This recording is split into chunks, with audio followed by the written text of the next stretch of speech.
What is up, guys? Welcome back to the channel. Hopefully you can hear me over the car, but I'm in the Mustang right now. I'm heading to the shop because today is a big day. I've been waiting about 5 years to do this. We are supercharging the car, and this is day one of installing that supercharger. So if any of you are curious, I know there's not a lot of videos on how to install the V2 or any Vortech supercharger on a new Edge. I'm going to be your go-to for learning how to do it. I'm going to take you along. I'm not going to go insanely in depth because the videos will be like 30 minutes long, but I'll walk you through, show you what problems I run into, and try to help everyone along the way. So if you're interested in that, stay tuned. I got more videos to come, and make sure you guys are subscribed because after this supercharger is on, we're doing a lot of racing, calling out a lot of cars, and we're going to see how the new Edge competes. So stay tuned for that. Other than that, we're going to jump in straight in the content, day one of installing the supercharger. Let's get it. Yo, Pierre, you want? Yeah, I wasn't ready yet. Pulled the car in. First step, we got to move the front splitter and the front bumper. So that's what we're going to get started on. That's the first step. So let's do it.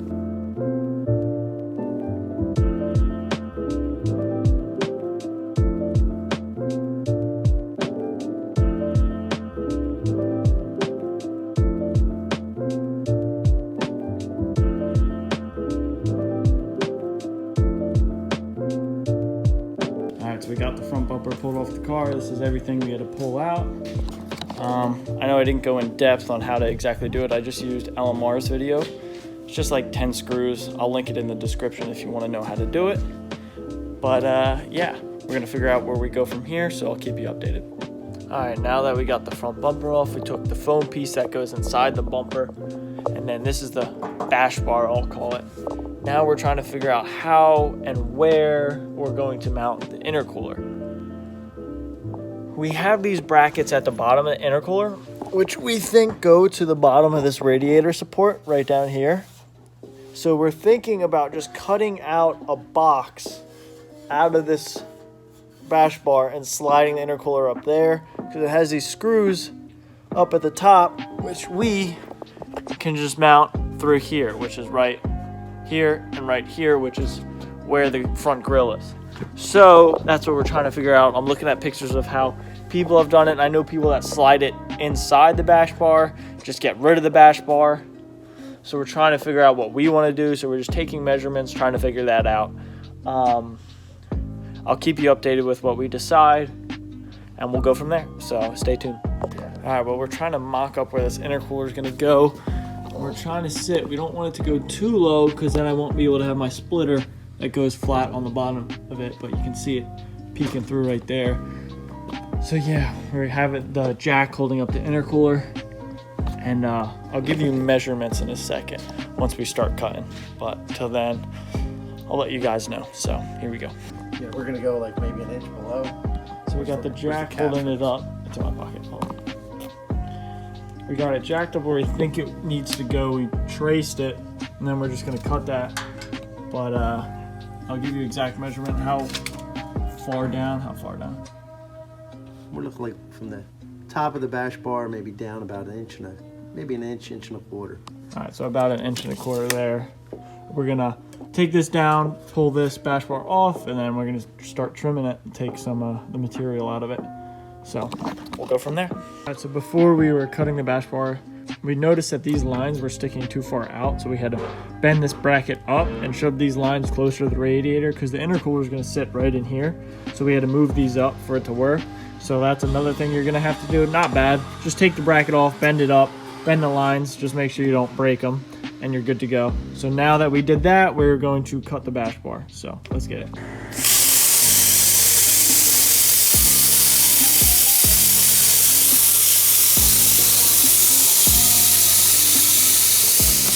We cut out what we needed to cut out for the bash bar.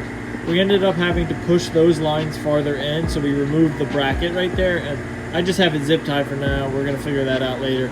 But yeah, we got that all cut out. And now we're trying to get the intercooler, and then where we're gonna mount the brackets underneath that are those brackets right there, underneath the radiator support. So that's what we're figuring out now.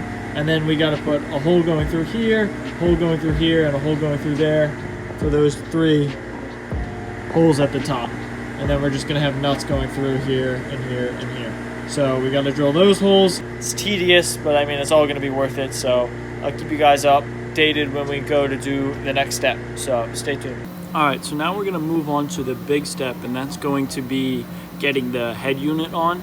I'm gonna show you where all the pulleys go, how to route the belt, what bolts you need to take out of the timing cover, and basically walk you through. Once again, this is my first time doing it. I bought this kit from someone else, so I'm piecing everything together. But I'll show you all the parts you need. But I'm following the instructions from Vortech, so I highly suggest printing those out, and it'll help you along the way. I can leave a link in the comments if you want to go look at that. But yeah, now let me show you how to get the head unit on. So there's only 4 bolts that holds it on. This one has a little spacer for the alternator. Okay, so you're gonna have 3 pulleys. You have the ribbed one that Vortech gives you with the kit, and then you have this flat plastic one. And then you have this pulley, which will come off your valve cover. So if you can see, I'll try to get down here. Every one of these holes that has a little black line on it is where it mounts to. So the bracket mounts here, it mounts here, it mounts here, and then the 4th hole is this bottom left bolt of the alternator. And this is where you need the spacer, and they're pretty long bolts, so it works perfectly. And now I'm going to show you where these pulleys go. Your ribbed one goes down here, right here on this bolt right here.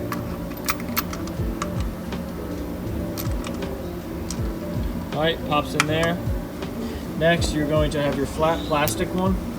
This one goes up here.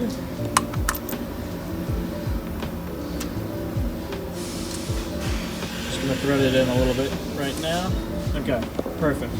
Next, you're gonna have to get a shorter bolt here because it's gonna block the belt. So I think they supply you with that too. I ended up just cutting mine, but that works. Okay, so next you're gonna have your leftover pulley, which I believe you pull from up here. You take it off there, replace it with the one they give you. You take the old one, right, which it says here, relocated factor idle pulley smooth.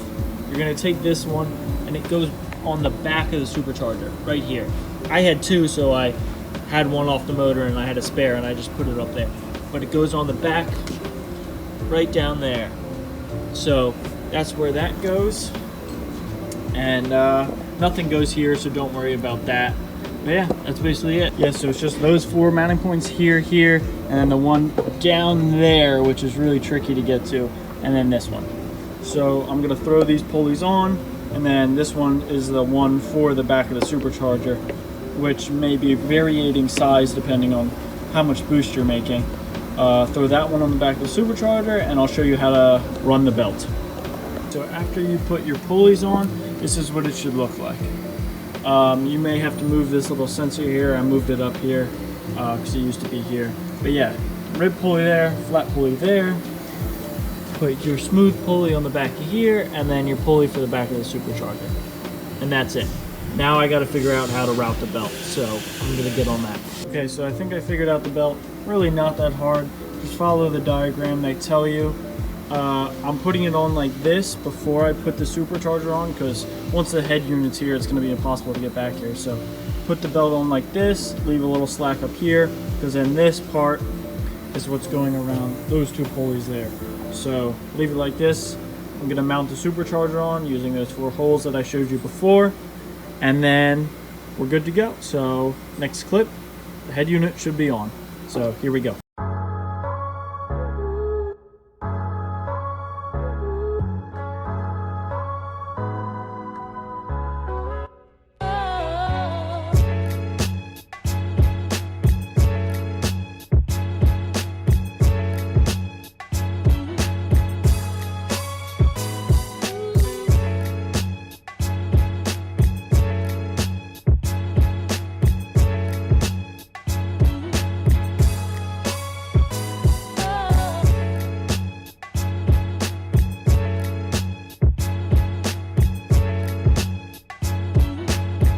Alright, well I got the belt on. She's nice and tight. It was pretty hard to get it over the alternator.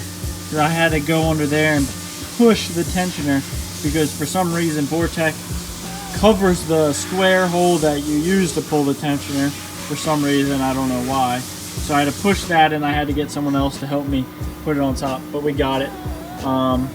That was the only tricky part, but yeah, there's the belt. Now that we did this, I'm starting to look in the oil feed lines. You have your oil feed and then your oil return, which is that one. The oil return goes into the front of the oil pan. I'm gonna go underneath there to show you guys that. And then this one goes near your oil filter, and you need this fitting and it just screws in there. I don't have that fitting because like I said, I bought this kit from someone else and I didn't get it, so I got to figure that out. But that's what I'm moving on next. And then once we figure out the oil, we can move on to intercooler piping and one step closer to finishing. So stay tuned. Alright, now we're going to work on getting this oil line, return oil line, tapped into the front of the oil pan. So what they say to do is punch the front of the oil pan right here, and then you're going to tap it and then thread it in, and that's it. This goes into the bottom of the supercharger right there and feeds down to the front of the oil pan. So get a video of me punching it, and that's it.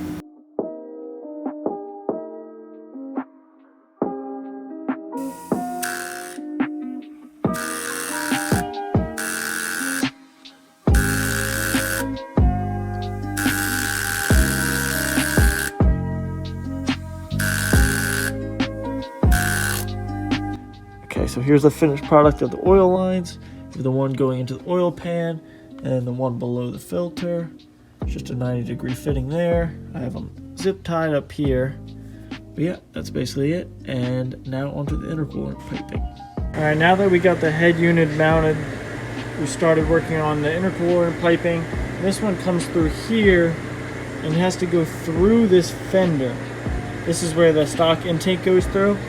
But this is the pipe, this is your MAF sensor, and it has to connect here, go through there, through the fender, which is what goes down through there, up into there.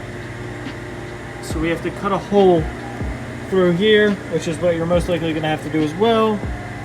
And that's what we're doing now. So I drew a circle, that's where we're going to try to cut, and I'll keep you updated if that's in the right spot.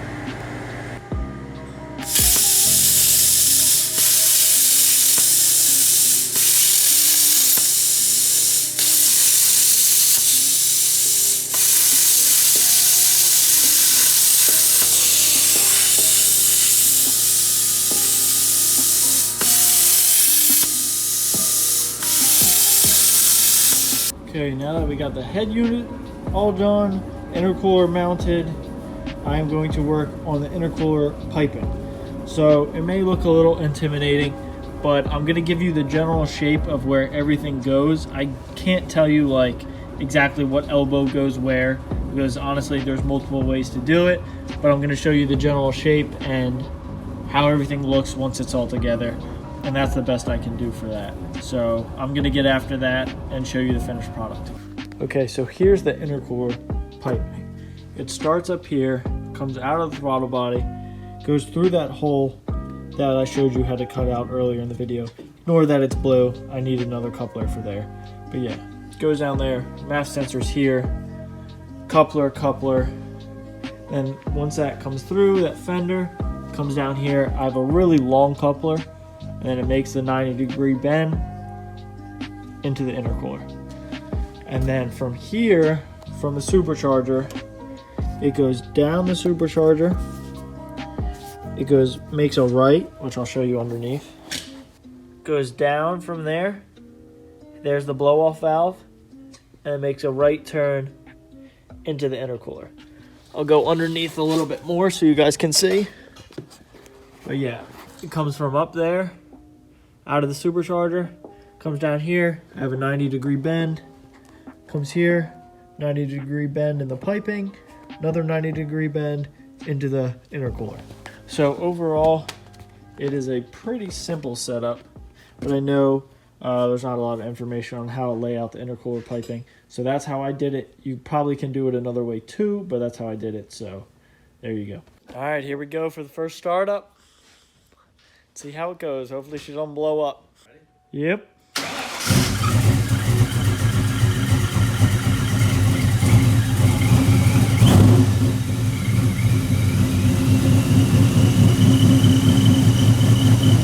It's whistling. Hold on.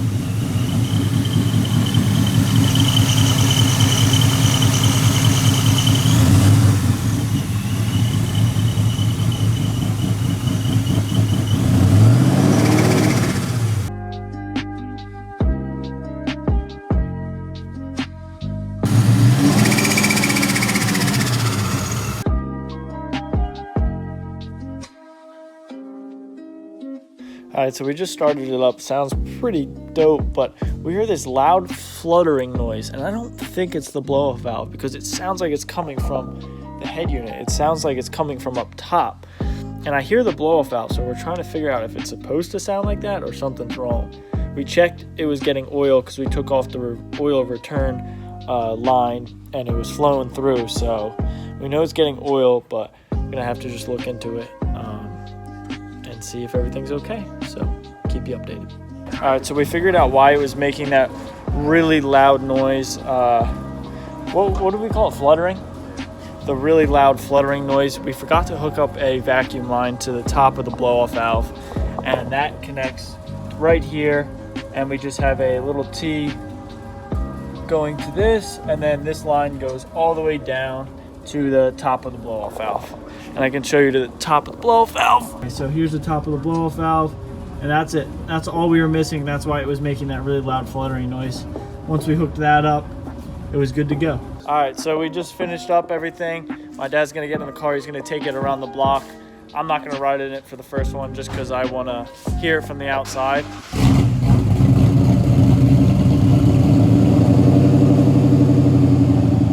Woo, all right, here we go.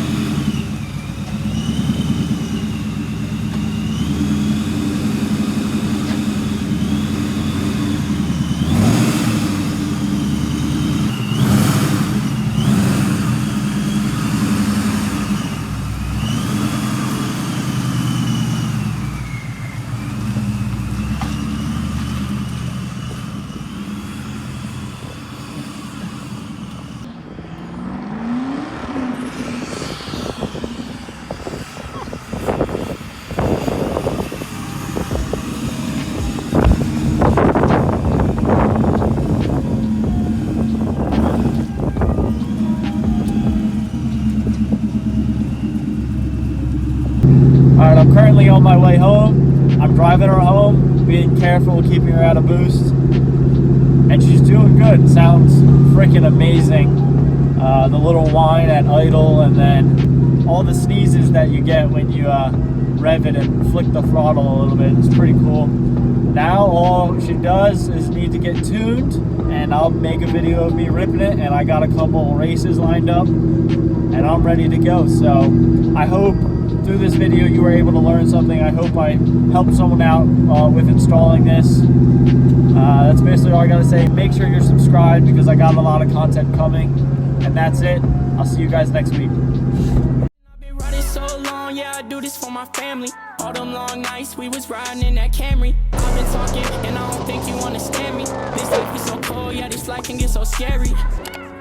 Yeah, this life can get so scary.